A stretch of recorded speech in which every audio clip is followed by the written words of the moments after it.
خدا کا سلام و عطر اور ہمارے نبی سورج اور جتنے بھی یورپ میں یا آگے پیچھے نبی ہیں سب کو میرا سلام۔ اور ہم شروع کرتے ہیں خدا کی معرفت الہی پر جتنی بھی روشنی پڑ جائے زندگی میں اتنی ہی کم ہے۔ جناب مسیح الزمانہ اللہ کے دل آج کے دور کے نئے آدم جناب زاہد خان علیہ السلام، آپ پر خدا کی سلامتی۔ آج کی اس سوال و جواب کی تقریب میں ہمارے پروگرام سچے لمحات خدا کے ساتھ میں ہم آپ کا استقبال کرتے ہیں، آپ کو خوش آمدید کہتے ہیں۔ ہمراہ ہماری ایڈمن ٹیم اور جناب پیغمبر خدا سورج خان صاحب۔ جی حضور، ہمارے ایک ممبر کا سوال ہے، جناب حضرت زاہد خان صاحب، پاکستان کی بدحالی، عوام کی بے بسی اور حکمرانوں کی بے حسی اپنے تعارف کی محتاج نہیں۔ آپ خدا کے نبی ہیں اور پاکستان سے آپ کا آبائی رشتہ بھی ہے۔ اس نسبت سے آپ پاکستان کا مستقبل کیا دیکھتے ہیں؟ خدا کا قانون قدرت یہ ہے کہ اگر کسی قوم کے اندر 10 لوگ بھی نیک ہوں اور قوم کے لیے ایک دل رکھتے ہوں تو عذاب ٹل جاتا ہے۔ جیسے کہ ابراہیم کے وقت میں لوط کی جو قوم تھی تو ابراہیم نے کہا شاید 50 ہوں وہاں پر، یعنی اتنی ایک قوم ہے تو 50 بندے بھی نہیں نکلیں گے۔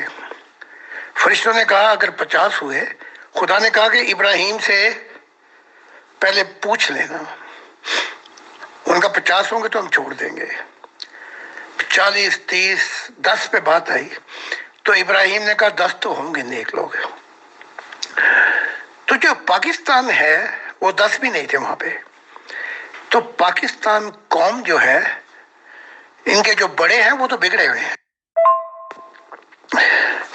ان کے جو سیاستدان ہیں، عدلیہ کے جو ان کا ادارہ ہے، جتنے بھی ادارے ہیں، ان کی عقل کو گھن کھا گئی ہے، اور یہی بیماریوں کا پاکستان میں جو کچھ مصیبتیں ہیں یہی باعث ہے۔ لیکن ان کے نیچے جو نظام ہے وہ بھی سارے کا سارا ظلمت پہ ہے۔ تو اس کا طریقہ کار یہ ہے کہ مذہب کو تو آپ دور کرتے ہیں، اس مذہب نے بھی وہ مصیبت ڈائی ہے، وہ غلط کام کیے ہیں کہ محمد رسول کے مطابق یہ بدترین مخلوق ہو گئے ہیں اس زمین کے نیچے۔ ہاں یہ ہے کہ اگر یہ ساری قوم اکٹھی ہو اور دعا کرے اور روئے کہ رب ہم پہ رحم کر دے، ہم واپس اپنی اس سچائی کی طرف آنا چاہتے ہیں جس کے لیے پاکستان بنا تھا۔ اب پاکستان کا جو دوسرا نام ہے وہ لوگ ہیں جو آج بھی غربت میں ہیں۔ یہ لوگ اپنے بیوی بچے اپنا سب کچھ لٹا کے کاٹ کے آئے تھے۔ یہ جو ہے نا محمد علی جناح، یہ جو آپ کے بڑے بڑے لوگ ہیں، یہ تو جہازوں میں بیٹھ کے آئے تھے، بلکہ محمد علی جناح کے مطابق تو ہے کہ 2 دفعہ جہاز بمبے پہ گھمایا گیا، تو بٹھا لیتے 10-20 آدمیوں کو اور غریبوں کو۔ تو وہ جو اپنی جان دے کر، قربانیاں دے کر آئے تھے، وہ پاکستان نہیں، وہ غریب لوگ ہیں۔ پاکستان کا دوسرا نام یہ غریب لوگ ہیں، اور 75 سال تک اس لاٹھیاں زیادہ ہیں اور بھینس ایک ہے، وہ بھینس کی کھال بھی بڑی موٹی ہو گئی ہے۔ اگر یہ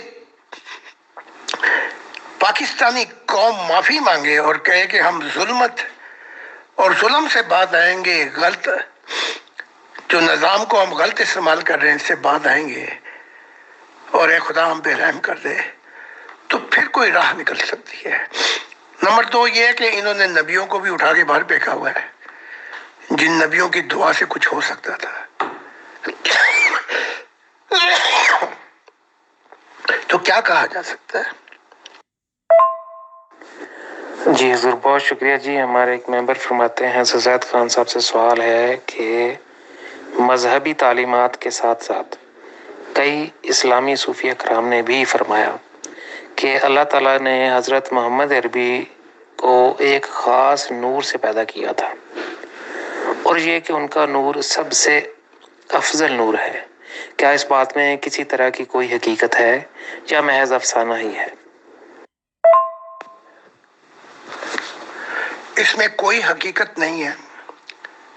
یہ کیسا افضل نور تھا کہ جبرائیل اس پر آئے اور بی بی ختیجہ بھی کہے کہ ذرا پتہ کراتے ہیں یہ شیطان ہے کہ فرشتہ ہے. تو افضل نور اس کا ہو محمد صاحب کا اور پتہ کرانے جائیں اپنے چچیرے بھائی جو عیسائی تھے کہ یہ کون ہے. مجھے نام بھول گیا، ابو کہانا کیا تھا ان کا نام. اس نے بتایا کہ تجھ پہ جو اترا ہے وہ فرشتہ ہے جو پیغامات لے کے آتا رہا اور نبیوں پر. تو پھر اس افضل نور محمد صاحب کو پتہ لگا اچھا تو وہ فرشتہ ہے.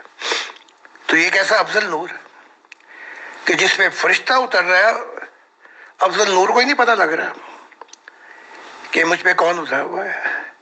ادھر پوچھ ادھر پوچھ، ختیجہ سے پوچھ، اور پھر جانا اپنے چچیرے بھائی عیسائی کے پاس.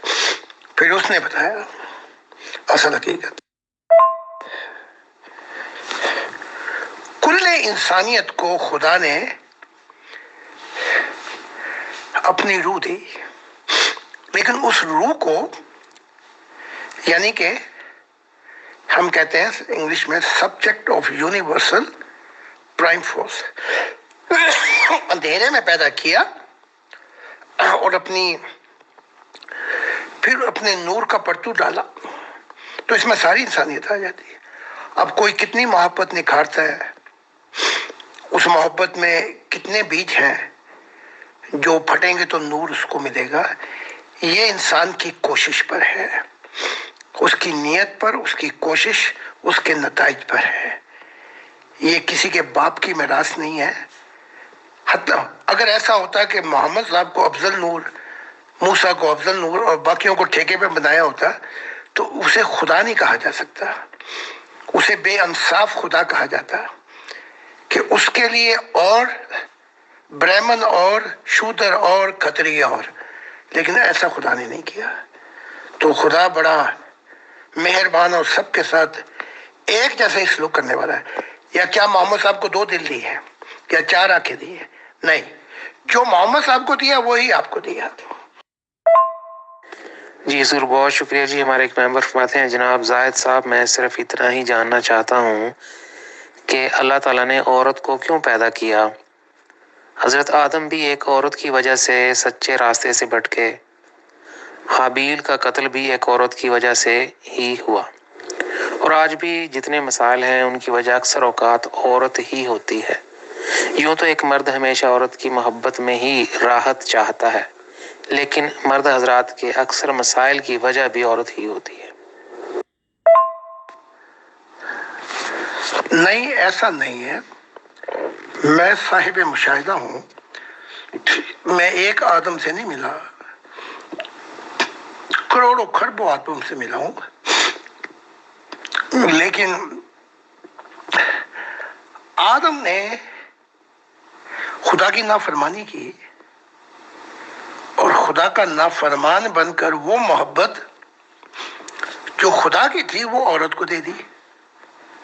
تو سب سے زیادہ قصوروار جو ہے وہ آدم ہے. اس کے بعد خدا کی برکتوں کے بغیر اس نے زندگی شروع کر دی اور کوئی تعلیمات روحانی نہیں دی. قائن نے حابیل کو قتل کر دیا. ایسے نہیں جیسے آپ بتا رہے ہیں، بلکہ یہ الٹ ہے. اس کی میں مثال دے دیتا ہوں آپ کو ایک. میں بھی آدم ہوں. میرا اس پرانے آدم سے کوئی تعلق نہیں ہے. خدا نے مجھے نیا آدم کہا، اپنا دل اور محبت کا پانی کہا. اب میں آپ کو سمجھاتا ہوں. جب حق تعالیٰ کی ذات مجھے ملی تو جس قسم سے میری بات چیت چل رہی تھی وہ آخر فلموں میں چلی گئی. اس نے مجھے کہا کہ خدا سے کہے وہ ہماری محبت کے درمیان کیوں ہے. خدا ہماری محبت کے درمیان نہیں تھا. خدا انسانیت کو بچانا چاہتا تھا. جب میں نے اسے بتایا کہ تو بھی اس راستوں پہ چل جو کامیابی کے ہیں تو وہ عورت ہوگی جو میرے ساتھ انسانیت کی رہنمائی کرے گی. نہیں مانی. میری محبت خدا کی پہلی محبت تھی، میں نے چھوڑ دیا. ہزاروں عورتیں آئیں، انہوں نے بھی، میں مثال دے رہا ہوں کیونکہ یہ دنیا شیطانی دنیا ہے اس لیے ہو رہا ہے ایسا. انہوں نے کہا کہ ہر جگہ خدا کی محبت میں بیٹھنے کی کوشش کی. میں چلتا رہا. پھر وہ دور آیا کہ خدا نے ایسی عورت دی جو خدا سے ٹوٹ کر پیار کرتی تھی اور میں نے اس کی رہنمائی کی اور اس کے ذریعے سے جو بچے ہوئے وہ بھی نبی ہوئے. تو یہ پہلی ذمہ داری جو ہے یہ آدم کی تھی. تو جب بچے ہیں، ایک ایک بچہ میرا جو ہے ماشاءاللہ 6 بچے وہ سب نبی ہیں. بیٹی بھی میری نبی ہے اور خدا نے اس کو اتنا مقام دیا ہے کہ وہ اب یورپین پارلیمنٹ میں جا رہی ہے. تو یہ سب عنایتیں جب ہوتی ہیں ملتی ہے پاس آنے کی مہلت کبھی کبھی. تو جب خدا نے آدم کو کہا کہ صبر کر اور میں تیری پہلے محبت بنوں گا، وہ لیکن نہیں مانا. تو نافرمان کون ہوا، آدم یا حوا؟ تو جب میں بھی آدم ہوں، جب میں نے وہ محبت پا لی تو اب خرپا ہاں برے لوگ آ جائیں یا عورتیں آ جائیں مجھے خدا سے نہیں ہٹا سکتے، کیونکہ وہ میری پہلی اور ہمیشہ کی. اور جہاں جہاں بھی میں آؤں گا، جنتوں میں یا کسی اور جہانوں میں، میری محبت خدا کی پہلی ہوگی. ہاں جو اس محبت کے ساتھ چلے گا لہروں پر وہی میرا خاندان ہوگا. اور جو کہے گا کہ جی ہم تو اپنی دنیا بسانا چاہتے ہیں، وہ میرے جسمانی بچے ہوں گے یا پارٹنر، روحانی نہیں ہوں گے. اسی پر خدا نے کہا تھا لا یحل العہد الظالمین. وہ آپ یہ اپنی کتاب پڑھ لیں، تیرے بچے جو ہیں وہ ظالم ہیں. یہ خدا نے ابراہیم کو کہا تھا. تو خدا کسی کا بوجھ کسی پہ نہیں ڈالتا. آپ ہمارے ساتھ نسبت کریں، حق تعالی ہماری کوشش سے یہ دنیا بدل دے گا.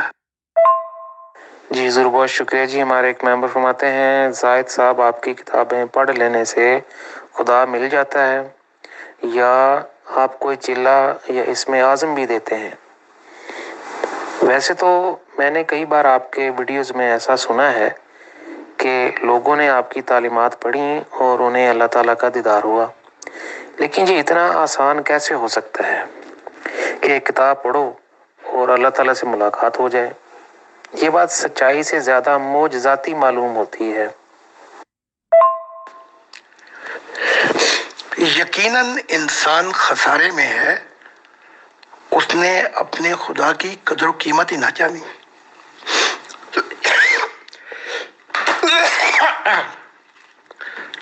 میں مخلوقات کو، چاہے وہ کوئی سی مذہب کے ہوں، انہیں خدا کے محبت کرانا سکھاتا ہوں اور وہ وعدے لیتا ہوں. اگر وہ صدقے دل سے وعدہ دے دیں، 3 وعدے لیتا ہوں اور وہ دے دیں اگر وعدہ اور چل پڑے ان وعدوں کے تحت، تو خدا نے مجھ سے وعدہ کیا میں ان کو ملوں گا. تو خدا کا جو نام، ہر نام جو ہے وہ اس میں اعظم سے بھی اوپر ہے، کوئی نام جو ہو، لیکن ہم نے خدا کی قدر و قیمت نہ جانی، ہم دنیائی کیڑے بن چکے ہیں۔ ہم جب بھی مانگتے ہیں مجھے مجھے میں کر کے ہماری زبان خشک ہو جاتی ہے۔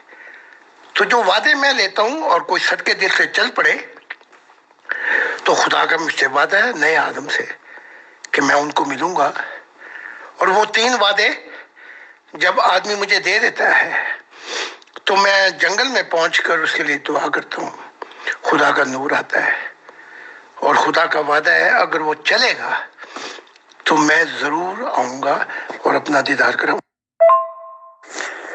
جی ضرور، بہت شکریہ جی۔ ہمارے ایک ممبر فرماتے ہیں زاہد خان صاحب، ہمارے انڈیا میں 6 سال سے لے کر 90 سال کی عورت کا بھی ریپ ہوتا ہے، پڑھے لکھے شادی شدہ حضرات بھی نہیں رکتے۔ میں اکثر سوچتا ہوں کہ لوگ ایسا گندا کام کرتے وقت اپنے دھرم مذہب کو کیسے بھول جاتے ہیں، کیونکہ انہیں اوپر والے کا کوئی خوف نہیں رہتا۔ کیوں انہیں اوپر والے کا خوف نہیں رہتا؟ خان صاحب، مجھے یہ مذہب کا چکر بھی نہیں لگتا۔ مجھے لگتا ہے کہ اسی درندگی کے پیچھے ان کے من کو روگ لگا ہے، اور اب لوگوں کو ایسا برا کام کرنا اچھا لگتا ہے، اس لیے کرتے ہیں۔ آپ اس بارے میں کیا فرماتے ہیں؟ مذہب اور دھرم اپنی کرتوتوں کی وجہ سے ویسے ہی بدنام ہے، اور ان کے جو ملا اور مفتی یا پنڈت وہ جانور بن چکے ہیں۔ لیکن یہ مذہبی تو ہے ہی نہیں، کاغذوں میں ہوں گے پنڈت، کاغذوں میں ہوں گے ہم مفتی اور یہ اور فلاں، لیکن یہ بھیڑی ہیں۔ اور جو مذہبی لوگ ہیں انہوں نے تو مذہب کو غلط استعمال کر کے بس اتنا ہی کافی ہے ان کے لیے کہ دوزخ سے بچ جائے، جنت مل جائے۔ لیکن یہ مسئلہ جو ہے اسے نفسیاتی مسئلہ کہا جائے گا۔ اس نفسیاتی مسئلے کا جو حل ہوتا ہے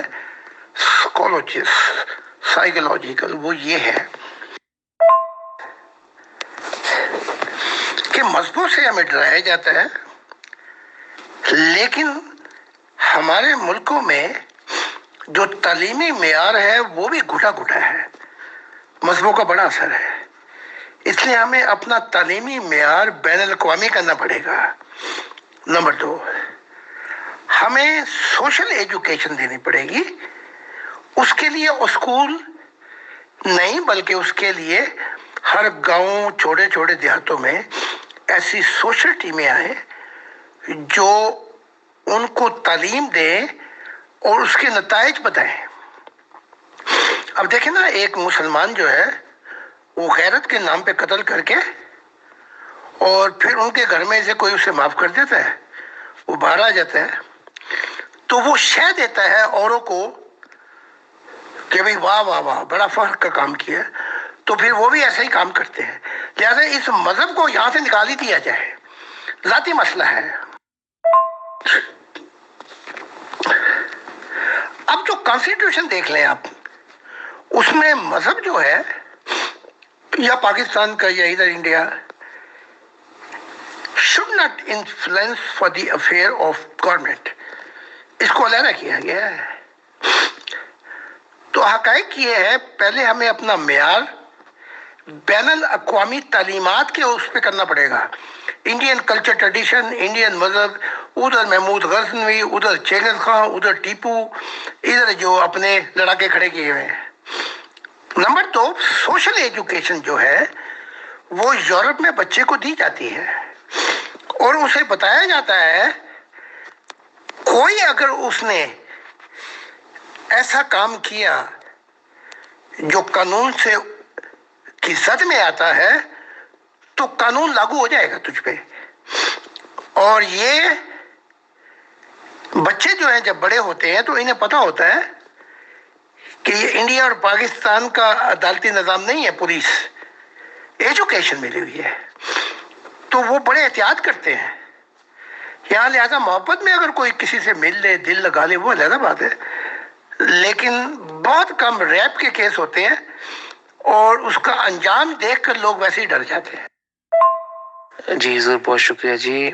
انڈیا سے ایک ممبر فرماتے ہیں، جناب زاہد خان صاحب، آپ کا ڈیبیٹ سنا، پہلے تو لگا شاید آپ مذہب اسلام کے نبوت کے دعوے دارانوں میں سے ایک ہیں، لیکن آپ کی تعلیم مختلف ہے۔ مجھے غزہ اور فلسطین کے بارے میں پوچھنا ہے کہ کیا یہ تباہی اور آفات خدا کی طرف سے ہیں یا اس تباہی کی وجوہات مذہبی اور سیاسی ہیں؟ میری ذاتی سوچ یہ ہے کہ غزہ کو مذہبی اختلافات کو چھوڑ کر اسرائیل سے ہاتھ ملانا چاہیے، کیونکہ دونوں طرف سے محض غریب لوگ، بچے اور عورتیں ہی مارے جاتے ہیں۔ ایسا صدیوں سے ہو رہا ہے۔ آپ نے بہت اچھا مشورہ دیا ہے، کیونکہ اب دیکھیں یہ جو حملہ ہوا ہے، اس حملے کے حماس کے جو قربانیاں دی ہیں وہ بیچارے بے قصور تھے، وہ مصیبت میں آ گئے۔ تو اب آپ دیکھ لیں، میں آپ کو صرف گائیڈ کرنے کی کوشش کروں گا کہ اسرائیل کی سرحد شام سے بھی ملتی ہے، جارڈن سے بھی ملتی ہے، ان کے تعلقات ایسے ہیں کہ وہاں ایک گولی بھی نہیں چلتی، کیونکہ جب آپ خود نیکی کرتے ہیں اور وائلنٹ انتہا پسندی کو چھوڑ دیتے ہیں تو دوسرے پہ اثر پڑتا ہی پڑتا ہے۔ تو وہ جارڈن، وہ سیریا، وہاں لین دین بھی ہے اور ملتے بھی ہیں یہ ایک دوسرے کے ساتھ، اور وہاں ایک گولی بھی نہیں چلتی۔ تو پھر یہ کیا بات ہے؟ دوسری بات میں آپ کو سمجھانے لگا ہوں، وہ یہ ہے کہ جب بھی حماس پہ ریئیکشن آتا ہے وہ اسرائیلی عوام کا نہیں آتا، وہ ان کی فوج کا آتا ہے۔ اسرائیلی بچوں کو اسکولوں میں پڑھایا جاتا ہے کہ یہ جو انتہا پسندی ہے، اگر تم کرو گے تو قانون کی زد میں آؤ گے، بہت غلط کام کرو گے۔ تو جو اسرائیل کے بچے ہیں وہ تعلیم یافتہ ہو گئے یورپ کی طرح، اور یہ ان بچوں میں سے جو اکثر ہیں وہ قانون کو اپنے ہاتھ میں نہیں لیتے۔ ہاں ان کی فوج بڑی مضبوط ہے، لیکن جو غزہ ہے اور یہ جو علاقے ہیں یہ تو دیکھتے ہی نہیں اندھوں کی طرح، انتہا پسند کہ میرے ایک اس عمل سے ہزاروں لاکھوں جو فلسطین ہو ان پہ کیا بیتے گی، اور یہ سوچتے نہیں۔ میرا مشورہ یہ ہے کہ اگر یہ دو حصوں میں بٹ گیا ہے یہ فلسطین، وہ جو دوسرا حصہ ہے وہ کمپرومائز کرتا ہے، تعاون کرتا ہے اسرائیل سے، اور وہ حصہ بچا ہوا ہے، اور یہ انتہا پسند جو ہے اس نے مصیبت ڈالی ہوئی ہے۔ تو وہ جو دوسرا حصہ ہے جس کے مجھے نام یاد نہیں آ رہا، جو صدر ہے، انہوں نے کہا میں نے امن کا راہ اختیار کی، میں نے امن کا یہ پالیسی اختیار کی، تو ان کے ساتھ اسرائیلی پولیس بھی کام کرتی ہے۔ تو یہ حقائق ہے، بالکل آپ کی صحیح سوچ ہے، اس کو صرف پالش کرنے کی ضرورت ہے، لیکن کیونکہ چاہے پاکستان ہو جو بر صغیر، ہم لوگ اندھے ہیں، اندھوں کی طرح فیصلے کرتے ہیں، آنکھیں ہماری ہیں لیکن پھر بھی اندھے ہیں، لہذا ہم جو بھی فیصلہ کرتے ہیں وہ مذہب کی اینک سے کرتے ہیں، بڑا غلط ہوتا ہے۔ جی حضور بہت شکریہ جی۔ انڈیا سے یہ ایک خاتون ممبر کا سوال ہے، یہ فرماتی ہیں زید خان صاحب سے سوال ہے کہ جنت کیا ہے اور مسلمان مرد حضرات اس کی اتنی تمنا کیوں کرتے ہیں؟ دیکھا جائے تو یہ دنیا بھی کسی جنت سے کم نہیں۔ اگر یہ اس جنت جیسی دنیا کی قدر نہیں جان پائے تو کسی دوسری جنت کی کیا قدر کریں گے؟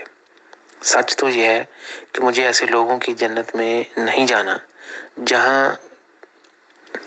جہاں پہ پھر سے یہی مذہبی انتہا پسند مسلمان منڈلا رہے ہوں۔ آپ دعا اور رہنمائی کر دیں کہ مجھے خدا ایسی زندگی دے جس میں کچھ آزادی کا سانس لے سکوں، یہاں بھی اور آخرت میں بھی۔ میں نے ہمیشہ کہا ہے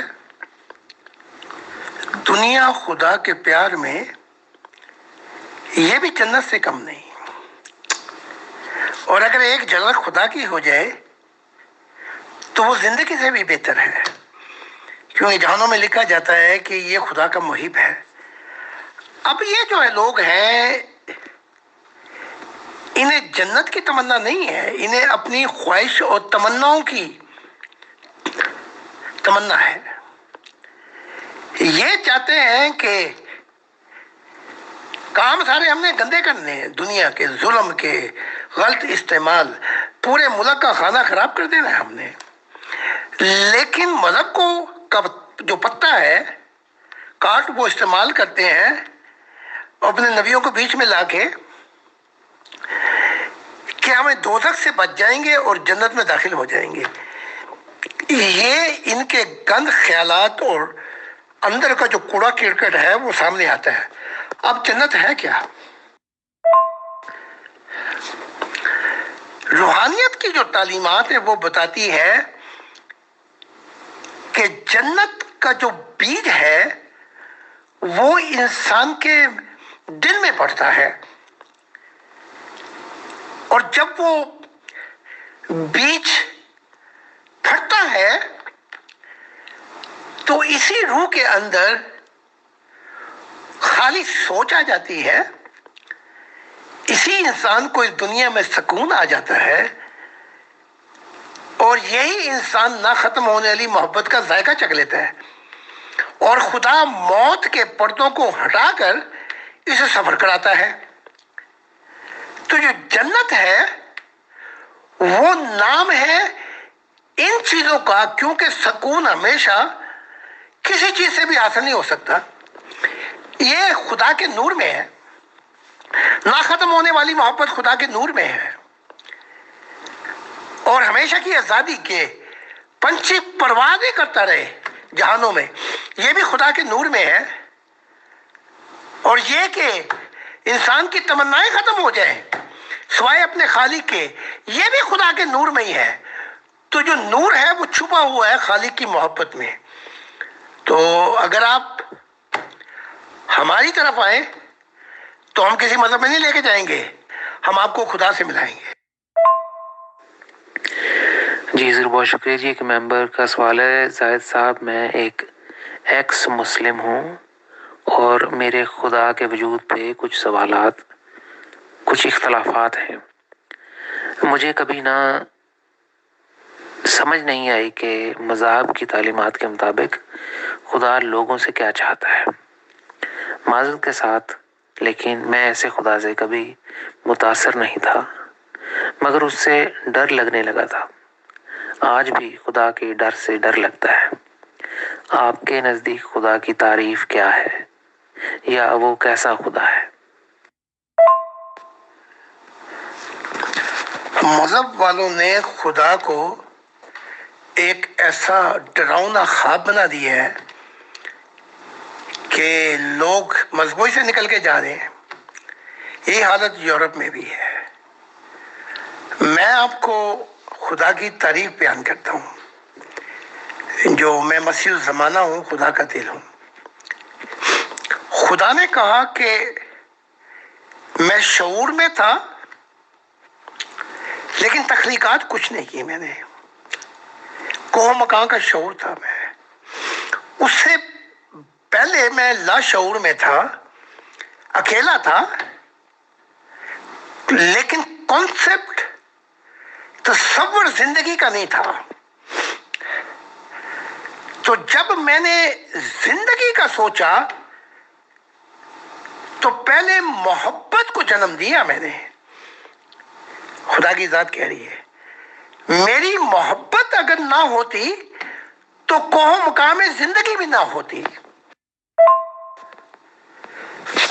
اب خدا کی ذات نے میں آپ کے اندر وہی چابیاں رکھی ہیں جو سارے انبیاء میں رکھی تھی، جہاں جہاں بھی انبیاء آئے، چاہے اسلام میں، تورات میں، انجیل میں، بدھ مذہب، کنفیوس، جین، یہ ادھر کرسچن، جہاں جہاں بھی آئے، ہر انسان کے اندر وہ ساری چابیاں رکھی جو انبیاء میں رکھی، وہ یہ تھیں. اس کی تعریف یہ ہے، اب تیری تعریف کروں بیاں کیسے. وہ یہ ہے کہ تمہیں ایک جسم دیا کہ اس جسم سے کی قدر و قیمت جانو کہ یہ تمہارے قوم مکا کے دماغ کو ایک خالق سوچ دے سکتا ہے، ایک خاک. اور وہ سوچ جو ہے، وہ سوچ نام ہے زندگی کے مقصد کا اور اپنے آپ کو، اپنے خالق کو جاننے کا. اس جسم میں اتنی جدت ہے کہ جو کھرباں سال لگ جاتے ہیں روح کی دنیا میں، خدا نے پھر یہ ظاہری کائنات تخلیق کر کے جسم دیا. اس میں یہ فاصلہ جسم جو ہے وہ کھربوں کھربوں سالوں کا طے کر جاتا ہے. تو اس میں آپ کو ایک شعور بھی دے دیا. شعور ماں ہے قوم مکان کے دماغ کی. وہ شعور جو ہے وہ چلتا ہے روحانیت کی طرف، مذہب کی طرف نہیں چلتا. وہ روح کو جاننے کی کوشش کرتا ہے. پھر آپ کو ضمیر کی روشنی دی، یہ بھی چابی ہر آدمی میں ہے. اور یہ جو روشنی جو ہے ضمیر کی، یہ انسان کو وہاں لا کے کھڑا کر دیتی ہے کہ فرشتے اور مخلوقات بھی اسے، ایسے انسان کو اپنی دنیا میں بلاتے ہیں. کیونکہ یہ شخص، اسے نہ پولیس چاہیے، اسے نہ عدالتیں چاہیے، اسے نہ فوج چاہیے، کیونکہ اس کے اندر کی روشنی خود ہی فیصلہ کر دیتی ہے. پھر آپ کو قوم مکان کا وہ دل دیا کہ میں نے زندگی کو جو پیدا کیا اس کی وجہ محبت تھی. اور محبت جو ہے وہ خدا نہیں ہے، خدا محبت کا خالق ہے. جہاں محبت وجد میں آ کر نقش پا میں نقش پا کھو بیٹھے، وہاں سے تو خدا کی ابتدا ہوتی ہے. تو پھر یہ سب چیزیں لے کے جب انسان مرتا ہے تو یہ سب چیزیں روح میں آ جاتی ہیں اور ہمیشہ کی زندگی جو ہے ایسی اڑان بن جاتی ہے جسے جنت کہا جاتا ہے. لیکن جنت اندر کا معاملہ ہے. اور پھر انسان کامل ہوتے ہوتے ہمیشہ خدا کے ساتھ رہے گا. یہ خدا کی تعریف ہے. جی ضرور، بہت شکریہ جی. ہمارے ایک ممبر فرماتے ہیں حضرت زاہد خان صاحب سے 2 سوالات ہیں. ایک یہ کہ خواب اور روحانی مشاہدہ سے کیا مراد ہے؟ کیا ان میں کوئی فرق ہے؟ آپ کے ممبران اکثر ایسا کہتے ہیں کہ انہیں روحانی مشاہدات ہوتے ہیں. مجھے بھی کبھی کبھی خواب آتے ہیں مگر ان کا مطلب سمجھ نہیں آتا. کیا آپ اس کی وجوہات بتا سکتے ہیں؟ دوسرا سوال یہ ہے کہ کیا خدا سے ملنے کے لیے آپ کے مشن میں شامل ہونا ضروری ہے؟ پہلے میں سوالات کے جوابات دے دوں. خواب پہلی سیڑھی ہے اور یہ غریب حالتیں ہیں. یہاں 3 قسم کے لوگ خواب دیکھتے ہیں. نفس امارہ جو برائیوں میں پھنسے ہیں وہ تو خواب دیکھتے ہی نہیں، جانوروں کی طرح سوتے ہیں، جانوروں کی طرح اڑ جاتے ہیں. جب ضمیر ملامت کرتا ہے تو 3 قسم کے خواب آتے ہیں. ایک خواب کچھ یاد رہتا ہے اور اکثر حصہ بھول جاتا ہے. یا پھر خواب تو آتا ہے مطلب کی سمجھ نہیں لگتی.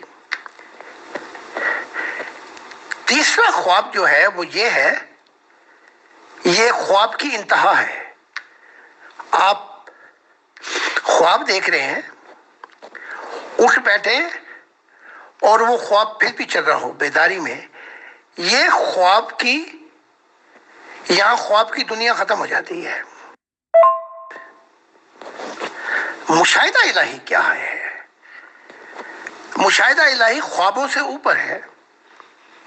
ویسے تو 40 مقامات ہیں مشاہدہ الہی کے. میں آپ کو پہلا ہی مقام بتا دوں، اگر اس پہ ہی چل پڑے تو بڑی بات ہے.